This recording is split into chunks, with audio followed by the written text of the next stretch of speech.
Bonjour et bienvenue dans Calmie, dans ce moment de bien-être rien qu'à toi. Je suis Aline, la fondatrice de ce podcast, et je te retrouve aujourd'hui pour un nouvel épisode consacré à quand la confiance en soi est abîmée, apprendre à se faire à nouveau confiance.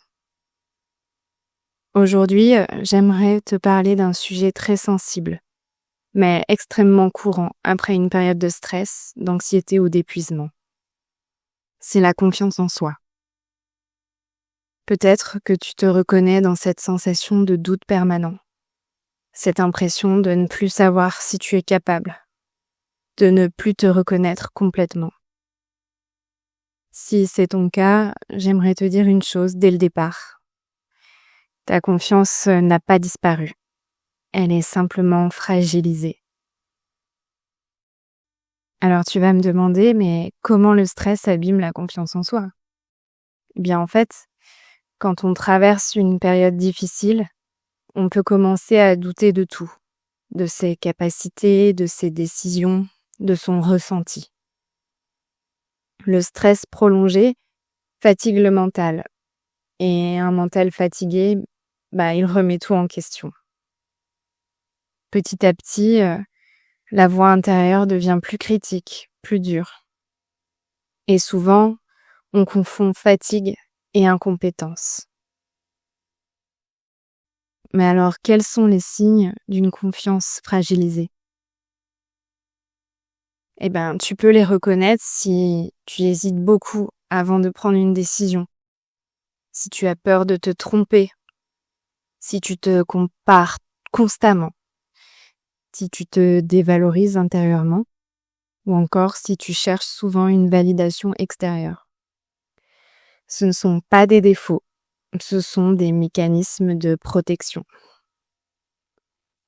Mais alors, si on cherche à comprendre, eh bien, la confiance, ça ne se force pas. On entend souvent qu'il faut avoir confiance en soi. Ouais, c'est facile à dire, mais la confiance, ce n'est pas un bouton à activer.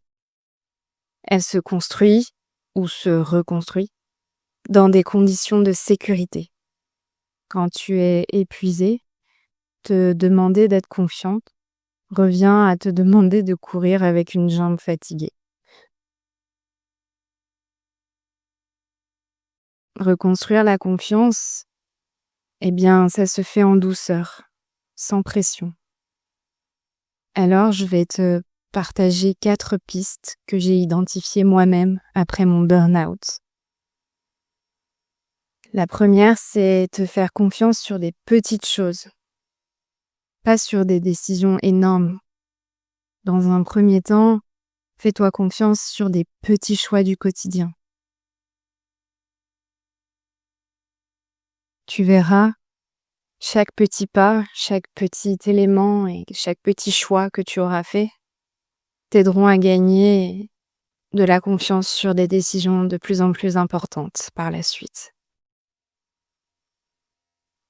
La deuxième piste, c'est d'honorer ton rythme actuel.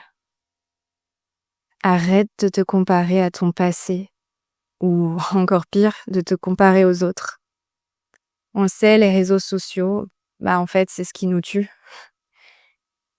Avoir la vie des autres est souvent le pendant le plus positif, jamais la réalité.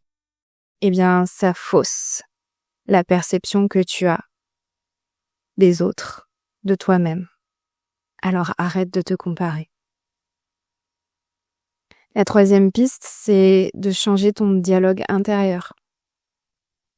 Remplace tes « je ne suis pas capable » par « je fais de mon mieux » et c'est déjà très bien. La dernière et la quatrième piste, c'est t'appuyer sur ce qui est stable. Appuie-toi sur tes valeurs, sur ton entourage, sur ce qui compte vraiment pour toi. Parce qu'au final, eh bien, c'est ça l'essentiel.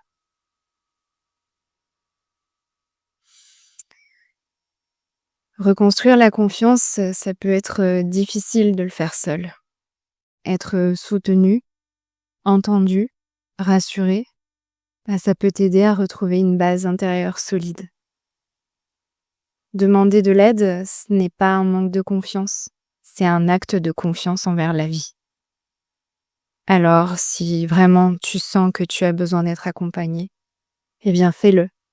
C'est déjà un petit choix qui s'offre à toi, où tu peux entièrement te faire confiance. Si tu devais retenir une chose aujourd'hui, ce serait celle-ci. La confiance en soi ne revient pas d'un coup. Elle revient quand tu arrêtes de te battre contre toi-même. Tu n'as rien à prouver, tu as juste à t'accompagner avec plus de douceur.